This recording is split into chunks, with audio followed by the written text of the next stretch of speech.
नमस्कार दोस्तों, स्वागत है आपका साक्षी की आवाज़ चैनल में। तो दोस्तों, आज की कहानी है कर्मों का फल मिल ही जाता है, आज नहीं तो कल हमारा किया हमारे सामने ज़रूर आता है। अरे कोई है इस घर में जो मुझे एक रोटी खाने को दे दे। कोई तो पुकार सुन लो इस बुढ़िया की। तीन तीन बच्चे जने हैं, पर तीनों में से कोई नहीं जो इस बूढ़ी माँ को एक रोटी खिला दे। अरे और कुछ नहीं तो एक गिलास पानी दे दो। अरे ओ बहू, मेरी गलती की इतनी बड़ी सज़ा मत दे। मैं हाथ जोड़कर माफ़ी मांगती हूँ। हे भगवान, अब किससे विनती करूँ। अब उठा लो मुझे। अब जीने की कोई इच्छा ही नहीं रही। कामिनी जी रो रो कर घर के लोगों से विनती कर रही थीं।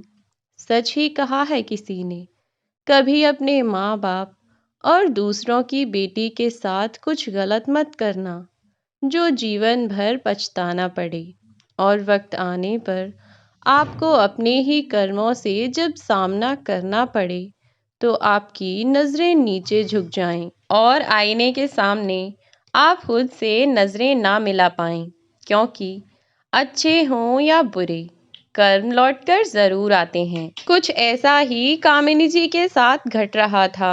हर दिन सुबह होती और शाम होकर बीत जाती थी। घर के सभी सदस्य अपना नाश्ता पानी करके अपने अपने काम के लिए रवाना हो जाते थे और कामिनी जी अपनी खाट पर पड़ी पड़ी दो रोटी के लिए इंतज़ार करती रहती थीं, क्योंकि जब से उन्होंने खाट क्या पकड़ी तब से दूसरों की मोहताज होकर रह गई हैं बेचारी। बेचारी की ये दशा हो गई कि बस अब तो सबका मुंह ताकती रहती हैं।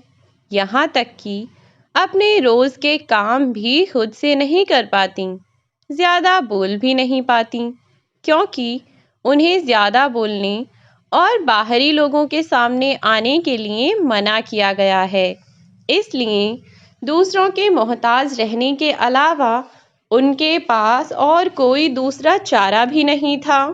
बिस्तर पर पड़े पड़े वो अक्सर सोचती थीं, पता नहीं मीनू काम वाली कब आएगी और उन्हें कब रोटी नसीब होगी। एक मीनू ही तो थी जो कामिनी जी को नहलाती, खाना खिलाती, वरना उनकी बहू सुनैना तो कमरे में आना तो दूर, उस कमरे में झांकने भी नहीं आती थी। अचानक से कामिनी जी के दरवाजे पर दस्तक हुई। उन्हें तो लगा कि मीनू आई है, लेकिन तभी उनके कमरे में उनकी बेटी बबीता आई। अपनी माँ को देखते ही बोली, अरे माँ, कैसी हो? ये क्या, अभी तक नहाई धोई भी नहीं हो? छी छी, तुम्हारे कपड़ों से तो बास आ रही है। लगता है मीनू अभी तक नहीं आई, तभी तो तुम्हारी ये दशा है। कामिनी जी ने हाँ में इशारा किया और उसे अपने पास बुलाया। बबीता इधर उधर देखती रही, फिर कामिनी जी के पास आकर बैठ गई। हाँ बोलो माँ, क्या चाहिए? कामिनी जी ने इशारे से खाने के लिए कहा तो बबीता बोली, अच्छा तो तुम्हें भूख लगी है? क्या किसी ने भी तुम्हें कुछ खाने के लिए नहीं दिया? लगता है तुम्हारी बहू ने पूरी सत्ता अपने हाथों में ले ली है। कामिनी जी ने हाँ में फिर सर हिलाया और अफसोस भरी सांसें भरने लगीं। बबीता को बहुत गुस्सा आया। उसने कहा, घर में भाभी मौजूद है, लेकिन मेरी माँ अभी तक भूखी है, जबकि बीमारी में उन्हें दवा देना और खाना टाइम से देना, ये सब तो उनकी जिम्मेदारी होती है। तभी तो माँ जल्दी ठीक होंगी, पर वो हैं कि उन्हें तो खुद से फुर्सत ही नहीं है। कामिनी जी के पास बैठे बैठे वो जोर से सुनैना को आवाज लगाने लगी, भाभी, ओ भाभी, जरा इधर तो आना। माँ बूढ़ी क्या हुई, आप अपने पुराने दिन भूल गईं। बबीता की आवाज सुनकर सुनैना कामिनी जी के कमरे के चौखट के पास आकर खड़ी हो गई और बोली, क्या हुआ बबीता जी, ऐसे क्यों चिल्ला रही हैं? और मैं कुछ नहीं भूली हूँ। माँ जी को इस हालत में देखकर मुझे नहीं लगता है कि वो कुछ भूली हैं और ना ही आप कुछ भूली होंगी। क्यों? सुनैना के शांतिपूर्वक जवाब देने पर वो और चिड़चिड़ी हो गई और बोली, तो ये क्या है? अभी तक माँ नहाई क्यों नहीं है? और ना ही उसे अभी तक कुछ खाने को दिया गया है। आप लोग पूरे दिन घर में करती क्या हैं? सुनैना बोली, वो क्या है ना, मीनू अभी तक आई नहीं है। आप तो जानती हैं इनका सारा काम मीनू ही करती है। ये सुनकर बबीता और भड़क गई। क्या मीनू नहीं आएगी तो क्या आप माँ को खाना नहीं दे सकती? आखिर आपकी भी तो सास हैं और सास भी तो माँ जैसी ही होती है। सुनैना बोली, अच्छा, मुझे तो जैसे पता ही नहीं था। और कब से? और हाँ, सही कहा आपने, सास माँ जैसी होती है, माँ नहीं होती। कुछ सास फिर भी माँ जैसी बनने की कोशिश करती हैं, पर यहाँ तो पूरा सीन ही उल्टा है। और मैं तो मुफ्त की रोटी खाने के लिए इस घर में लाई गई हूँ ना, तो फिर मैं इन्हें खाना कैसे खिला सकती हूँ? बबीता चुप हो गई। सुनैना ने भी बहस करना ठीक नहीं समझा और सिर्फ इतना ही कहा, ये आपकी ही माँ है, मेरी तो सास भी नहीं बन पाई। तो चिल्लाने की जगह इनका काम आप ही कर दीजिए। रही बात खाना खिलाने की, तो रसोई से लेकर घर में कौन कौन सी चीज़ कहाँ कहाँ पर रखी हुई हैं, वो भला आपसे छुपा है क्या? तो फिर आपकी माँ के लिए मेरी क्या ज़रूरत है? बेटी होने का कुछ तो फ़र्ज़ निभाइए, या बस दूसरों का घर तोड़ना ही आता है और मायके की तिजोरी खाली करनी आती है? इतना कहकर वो चुपचाप वहां से अपने कमरे में चली गई। बबीता पैर पटकते हुए वहां से उठी और रसोई में जाकर माँ के लिए पहले खाना लेकर आई और उन्हें खाना खिलाया और बड़बड़ाने लगी, देख रही हो ना माँ, तुमने चलना फिरना क्या छोड़ा, इनके तो पंख निकल आए हैं। अगर मेरा भाई ठीक रहता तो मैं भाभी की हड्डी पसली एक करा देती। बस तुम्हारी वजह से चुप हो जाती हूँ, नहीं तो। गुस्से में बबीता बस बड़बड़ाए जा रही थी, अपनी माँ से अपनी भाभी की बुराई कर रही थी। कह रही थी, देखा माँ, भाभी कितना सिर पर चढ़ गई हैं। एक वह समय था जब तुम्हारे कहे बिना यह इधर से उधर नहीं हो सकती थी, और अब देखो तो सही, कितनी हवा में उड़ रही हैं। ऐसा लगता है जैसे इनकी लगाम कसने वाला तो अब कोई रहा ही नहीं। और जुबान जुबान तो कैंची की तरह चलने लगी है। यह तो तभी ठीक थी जब एक एक शब्द सोच समझकर बोलती थी। वह भी क्या समय था माँ, जब तुम ठीक थी। जब से तुम बीमार हुई हो, तब से यह तो अपने आप को पता नहीं कहाँ की मालकिन समझने लगी हैं। और उधर बबीता की माँ कामिनी जी भी अपनी बेटी की बातों पर गर्दन हिला रही थीं और अपनी सहमति जता रही थीं। वे दोनों आपस में बातें करती रहीं और इधर सुनैना अपने कमरे में आ गई। कमरे में अकेली बैठी बैठी वो उस दिन को याद करने लगी जब विकास की नई नई दुल्हन बनकर वो इस घर में आई थी। जब पहली बार सुनैना इस घर में नई दुल्हन बनकर आई थी, तो वह भी अपने साथ अपने नए घर को, अपने नए परिवार को लेकर ढेरों सपने संजो कर आई थी। उसने भी अपनी नई जिंदगी को लेकर कई सपने देखे थे और अब वह अपने उन सपनों को जीना चाहती थी। जब अपने इस नए घर में वह दुल्हन बनकर आई तो वह बहुत खुश थी। उसके परिवार में उसका पति, सास कामिनी जी, छोटा देवर विनय और बबीता, ननंद कम जेठानी ज्यादा थी। बबीता शुरू से ऐसी ही थी। उसे अपनी भाभी के खिलाफ अपनी माँ के कान भरने में कुछ अलग ही आनंद आता था और जरा जरा सी बात को बढ़ा चढ़ाकर कहना तो उसका स्वभाव था और वह अक्सर ही अपनी इन हरकतों से अपने घर में कलेश भरा वातावरण बना दिया करती थी। उस समय कामिनी जी का पूरे घर में बोलबाला था। उनका स्वभाव बिल्कुल फिल्मों की सास की तरह था। उनके आगे घर में किसी की भी नहीं चलती थी। उन्हें सुनैना सिर्फ बहू के रूप में चाहिए थी, जो बस काम करती हुई नजर आए। उसका आराम करना उन्हें बिल्कुल पसंद नहीं आता और अगर कोई सुनैना का साथ दे देता तो उसे भी उनकी चार कड़वी बात सुननी पड़ती थी। ये सब देखकर बबीता बड़े मज़े लिया करती थी और आए दिन भाभी के खिलाफ अपनी माँ के कान भरती रहती थी। एक दिन सुनैना ने कामिनी जी से बस इतना क्या कह दिया कि वो बहुत थक गई है। तो कामिनी जी ने कहा, तुम्हें घर में कोई मुफ्त की रोटियां तोड़ने के लिए नहीं लाया गया है। चुपचाप से काम करो।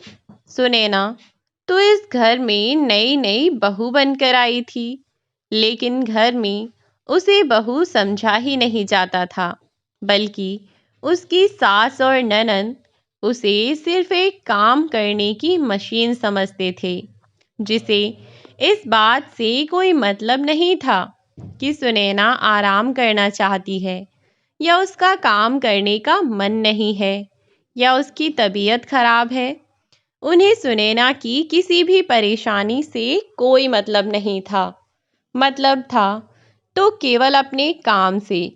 दोनों माँ बेटी आराम से बैठी रहती थीं और बातों में लगी रहती थीं। कभी इसकी बातें, कभी उसकी बातें।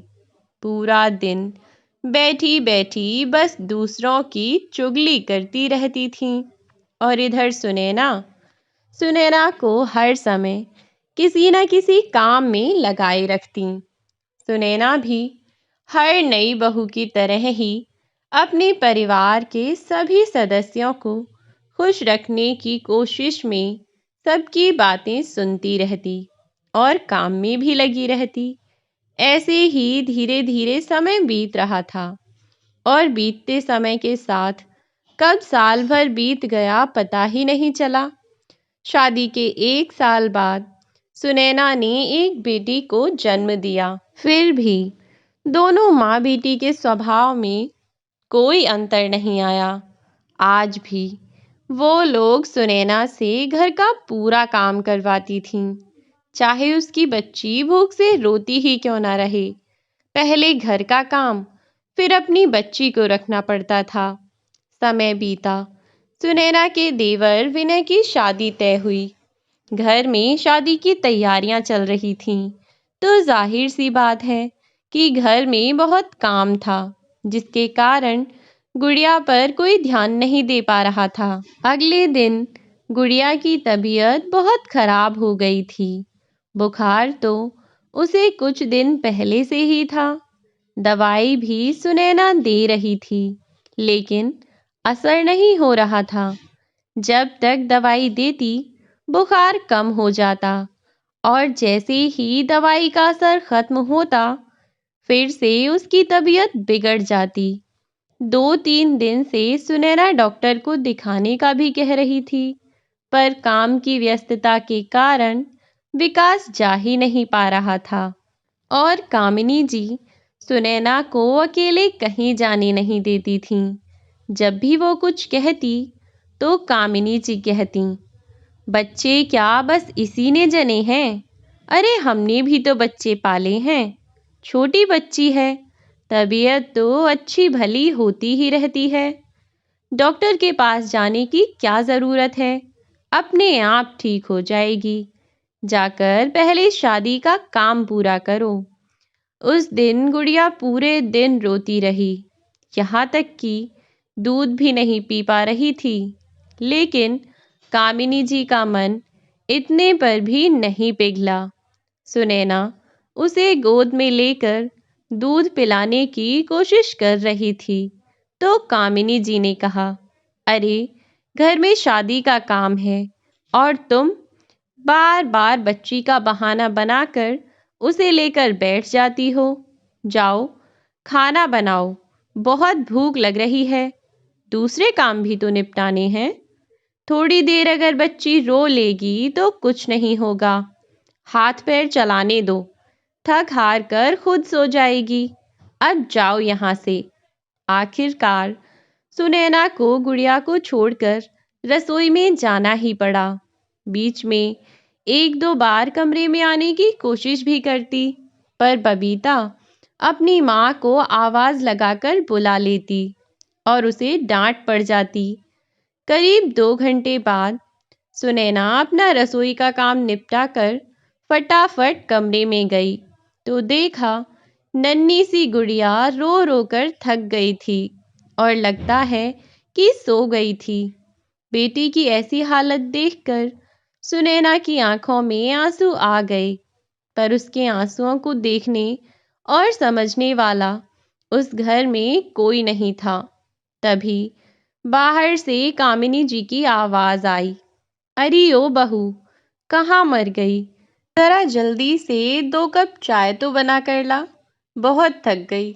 सुनैना सोचने लगी, अभी तो खाना खाया है, फिर चाय। सुनैना का बच्ची को छोड़कर जाने का मन नहीं हो रहा था। आखिर बेटी को इस हालत में छोड़कर वो कैसे जा सकती थी? उसने सोचा कि अभी नींद में ही बच्ची को दूध पिला देती हूँ। अब चाहे जिसे जो कहना है कहता रहे। और वो गुड़िया के पास जाकर बैठ गई। थोड़ी देर बाद बबीता वहां आई और बोली, भाभी, आपको सुनाई नहीं दिया? माँ ने चाय बनाने के लिए कहा है। जल्दी से चाय बना दो, फिर हमें खरीदारी करने के लिए भी जाना है। सुनैना बोली, बबीता जीजी, आज चाय आप बना लीजिए, मैं अभी गुड़िया को दूध पिलाऊंगी। जगने पर वो पीती ही नहीं है शायद। सुनैना का जवाब सुनकर बबीता तिलमिला गई और माँ को आवाज़ लगाती हुई बोली, माँ, भाभी चाय बनाने से मना कर रही हैं। लगता है अब ये खुद को इस घर की मालकिन समझ रही हैं।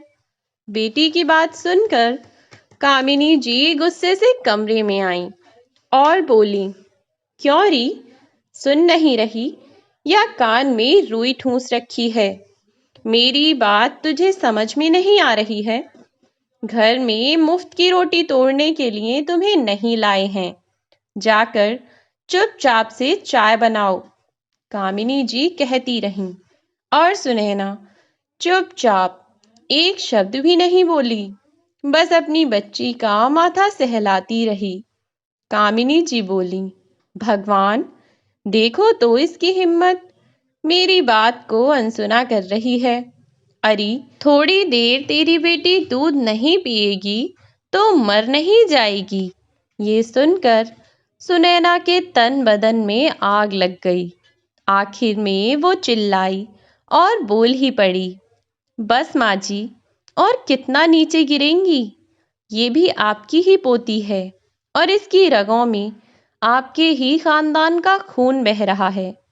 जैसे आपको अपनी बेटी के लिए प्यार उमड़ता है, क्या इस नन्ही सी जान की आपको तनिक भी चिंता नहीं है? आपके मुंह से ऐसी अशुभ शब्द निकले ही कैसे? अपनी बात कहकर सुनैना गुड़िया को गोद में लेने के लिए उठाने लगी। लेकिन ये क्या, गुड़िया तो हिल भी नहीं रही थी। उसने 2-3 बार गुड़िया को हिलाया डुलाया, लेकिन उसके शरीर में कोई हलचल नहीं हो रही थी।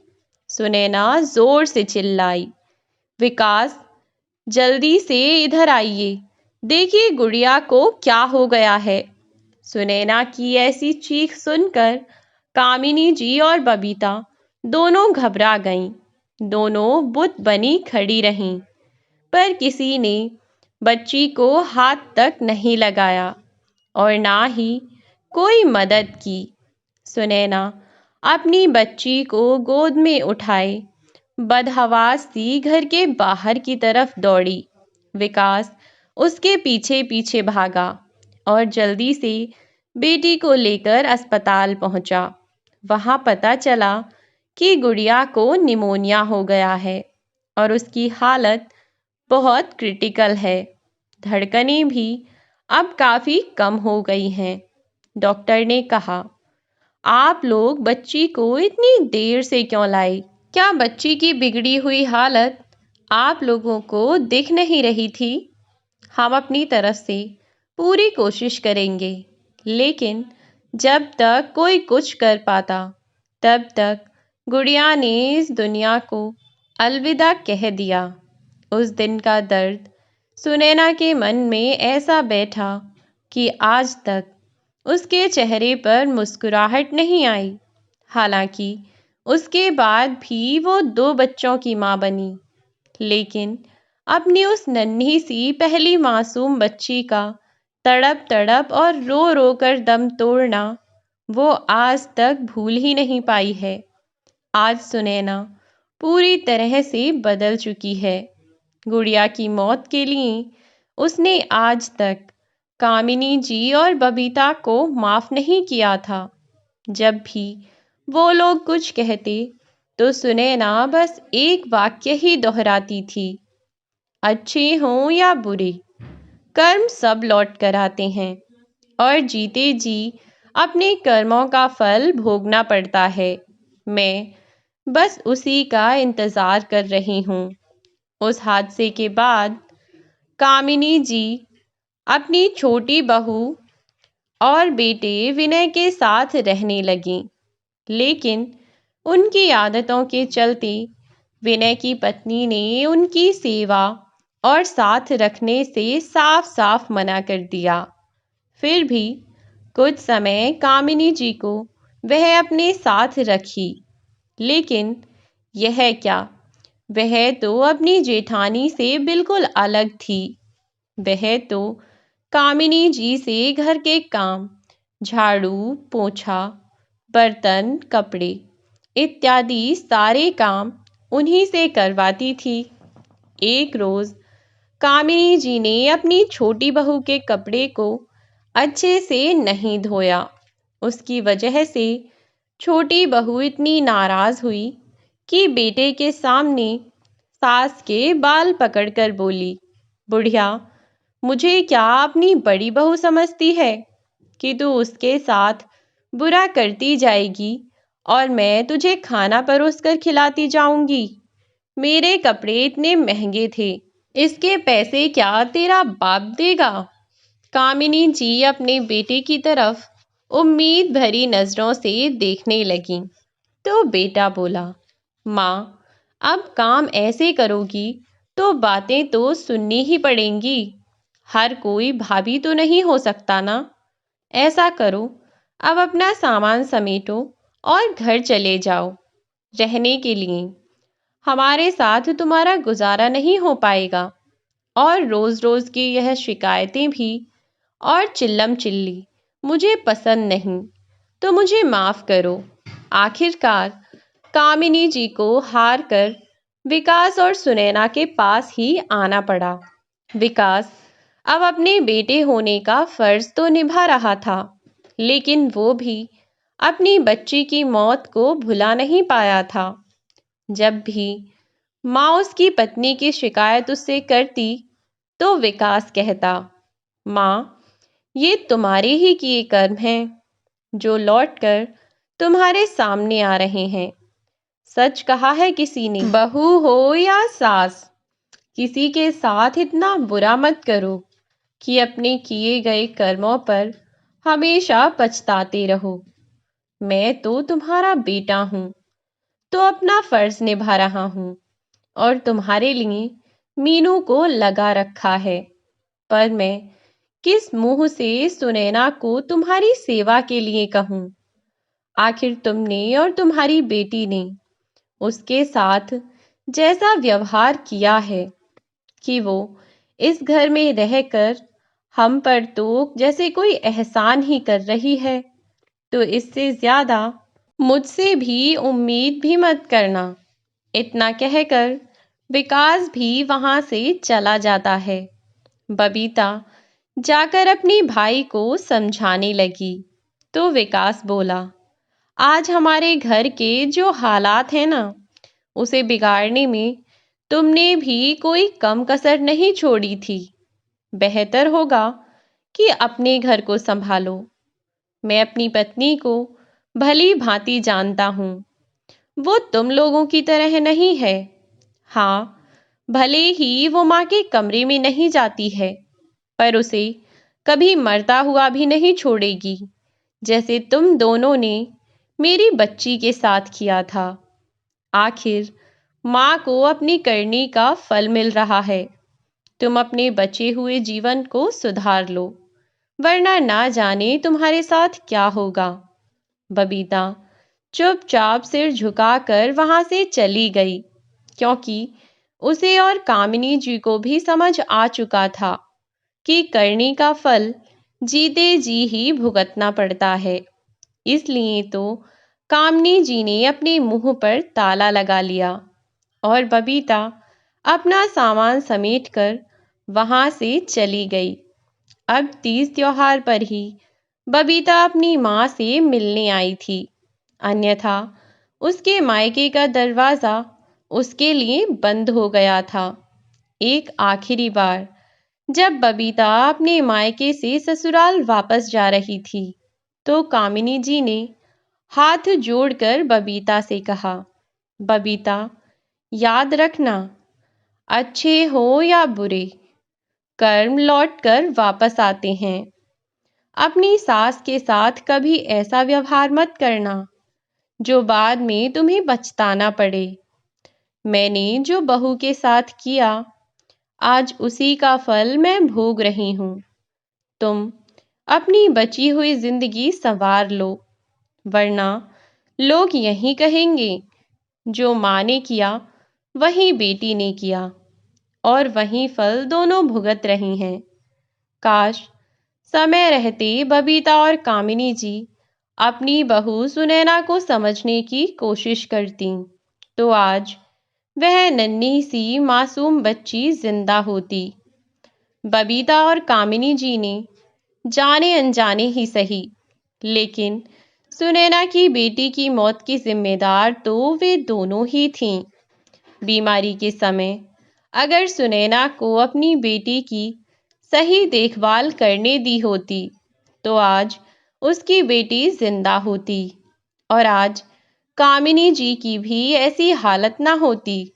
इंसान को वक्त रहते अपनी गलतियां सुधार लेनी चाहिए, क्योंकि समय जब एक बार निकल जाता है तब वापस नहीं आता, और समय निकल जाने के बाद अपनी गलतियों पर पछताने का भी कोई फायदा नहीं है, क्योंकि उससे ना ही तो आपकी गलतियां सुधारी जा सकती हैं और ना ही बीते हुए समय को वापस लाया जा सकता है।